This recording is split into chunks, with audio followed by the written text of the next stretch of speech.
everyone, Law Lux Love here. I'm an attorney based in New York City, and I started this channel to connect with the great luxury community that I've been watching here on YouTube for a couple of years. So what I have today here is a Chanel unboxing. I'm just trying to figure out how to open this box here. Um, and I'm taping this about a week or so before the pretty hefty price increase is supposed to go into effect. And I decided, okay, I've been wanting this bag for a while. It's time to finally just pull the trigger um, and get the bag. And easier said than done. It turns out that a lot of people were thinking the same way that I was, and it was just impossible to get my hands on this. I mean, obviously not impossible. I'm doing this unboxing right now, but it was so difficult.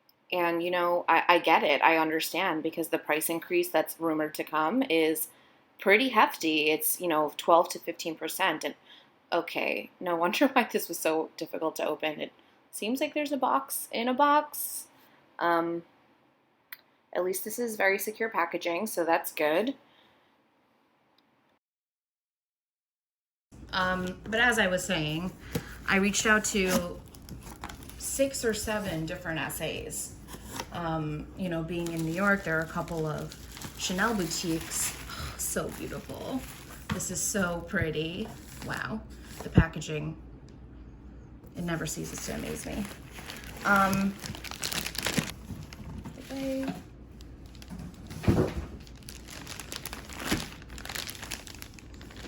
And so I reached out to a couple of essays, and everybody came back to me saying, like, there's nothing in stock.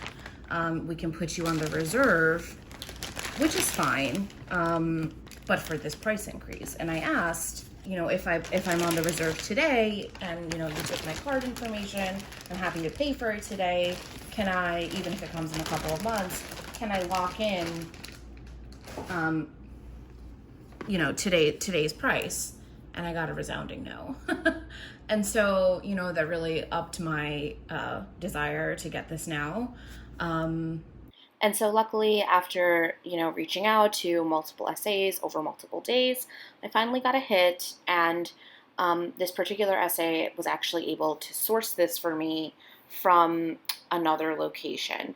And so that was really nice of her. And thanks to her for, going above and beyond. So let's go ahead with the unboxing.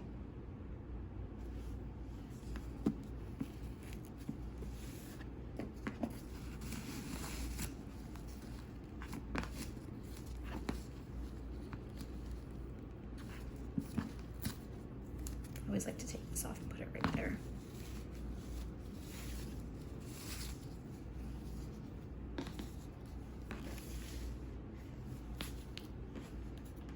Beautiful black box, the nice magnetic closure.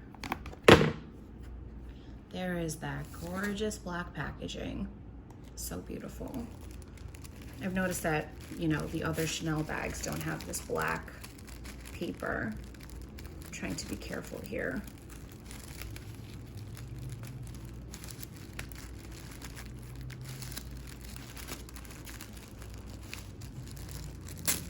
Oh, fail. That's okay, not the end of the world. It's just paper. Just beautifully done. Here you go. Here is the beautiful classic flap dust bag. The quilting, Miss Coco over here. And before I forget, this comes with, the booklet. This has inside of it, I think, some history and the buffing cloth, which will be particularly important for this bag, and you'll see why in a minute.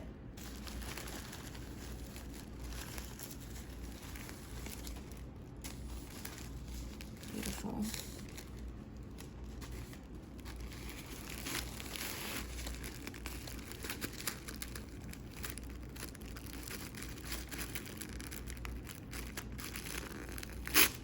Oh for 2 here. why. I always like to be careful with that. Wow. Wow. Here she is. Sorry, I was just taking her in. This is my new medium large classic flap.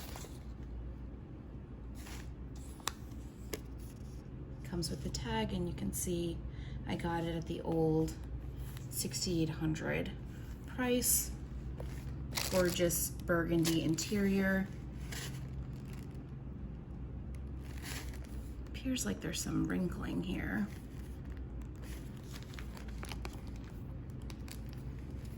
Which may be fine. Could be characteristics of the leather.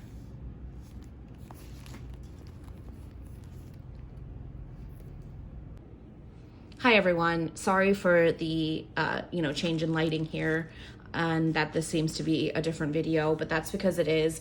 As you'll just have seen, I stopped the video from my initial unboxing because I was just sort of in shock at what I was looking at and the condition of my bag.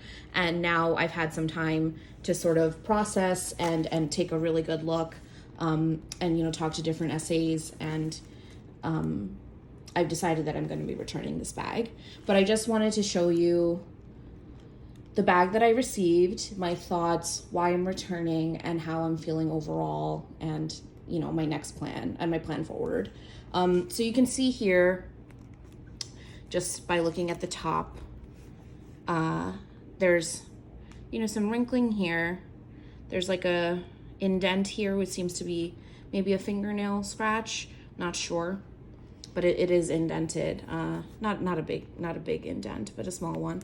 And then there's some pretty obvious wrinkling right in this quilt right here. And I think there are some very picky buyers, and then there are people who don't care at all about what the bag looks like. They'll order it, just wear it, not really care about the wear and tear or how it looks when they get it. I think that I am somewhere in between. I really do think that I am a pretty reasonable buyer. I understand that there are certain things that are characteristics of leather and are maybe inevitable, if they're, like hairline scratches or something, or, a wrinkle here or there. I don't think that I would say no to a bag or would return a bag. And so, if it was just maybe this, I would have kept the bag. I would have, just gotten over it. But it's not just that. It's sort of the overall shape of the bag. So I'm going to focus in on the bottom now. And as you can see, there's quite a bit of wrinkling here, all across here, and here. And this quilt, and possibly happening to this quilt, there seems to be some overinflation right here through the middle of the quilt. It seems like there's a line forming, which is going to be a pretty egregious wrinkle. And that's the bottom. And you can see this corner right here is fairly wrinkled. And you can see it as I move back, and you can see it best when I compare it to a different corner. There's a normal corner, maybe slightly wrinkled, but again, as I said, that doesn't really bother me. But that's just really wrinkled. And, this just doesn't look to me like a bag that somebody should pay close to $8,000 for. I'm here in Manhattan, and this bag is $7,500 after tax.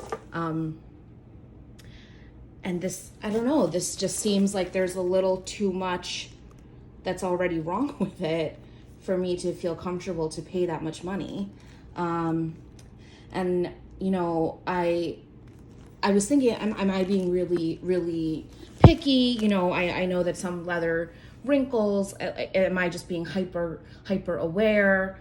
And you know, I texted a picture of what I'm talking about to the Dallas SA that had sourced this for me, and she responded with an OMG and a crying emoji in all caps.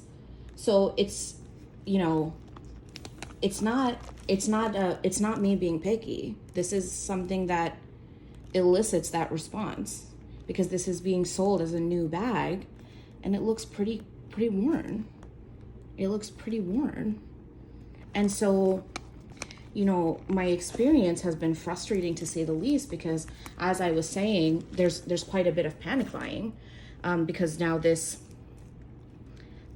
price increase is 4 or 5 days away, you know, as when I'm taping this.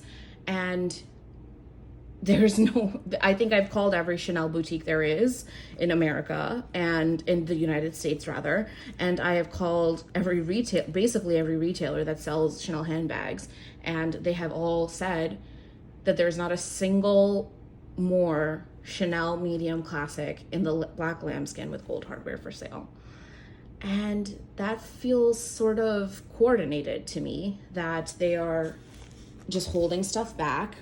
You know, this bag is iconic. They receive constant shipments of it, was my understanding before this, per my essays, you know, per discussions with my essays about getting the black classic and when I should do it. And so it just feels really frustrating to me, because I feel like they were just pushing out sort of crappy, excuse my language, but sort of crappy quality bags because they knew people were desperate for the price increase. And now I feel forced to have to pick between settling for a fairly wrinkled and, in my opinion, not great quality bag for $7,500, which in and of itself is outrageous,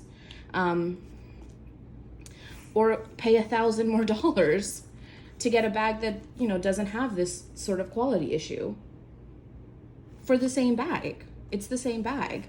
And I don't know, I feel kind of frustrated. And relatedly, why are you increasing the price of a bag $1,000 if the quality doesn't match?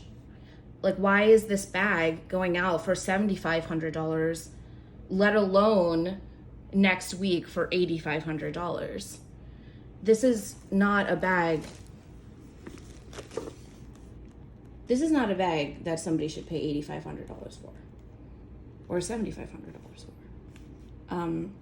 You know, I was watching another video earlier in the week from Tatiana Puri, and I'll link her video below.